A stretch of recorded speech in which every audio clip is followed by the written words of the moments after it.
एक बार माता लक्ष्मी, पार्वती और सरस्वती जी को अपने पतिव्रत धर्म पर अहंकार हो गया। भगवान ने इनका अहंकार नष्ट करने के लिए लीला रची। इसके अनुसार एक दिन नारद जी घूमते घूमते देवलोक पहुंचे और तीनों देवियों को बारी बारी जाकर कहा कि ऋषि अत्रि की पत्नी अनुसुईया, उनके सामने आपका सतीत्व कुछ भी नहीं है। तीनों देवियों ने यह बात अपने स्वामियों को बताई और उनसे कहा कि वे अनुसुईया के पतिव्रत धर्म की परीक्षा लें। तब भगवान शंकर, विष्णु और ब्रह्मा जी साधु का वेश बनाकर अत्रि मुनि के आश्रम आए। अत्रि मुनि उस समय आश्रम में नहीं थे।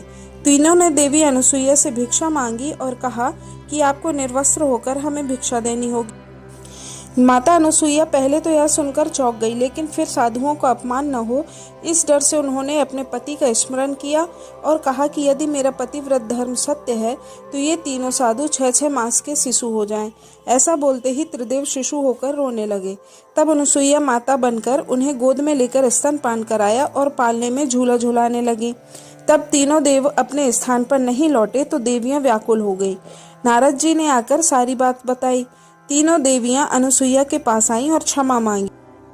तब माता अनुसुईया ने त्रिदेवों को अपने पूर्व रूप में कर दिया। प्रसन्न होकर त्रिदेव ने उन्हें वरदान दिया कि हम तीनों तुम्हारे यहाँ पुत्र रूप में जन्म लेंगे।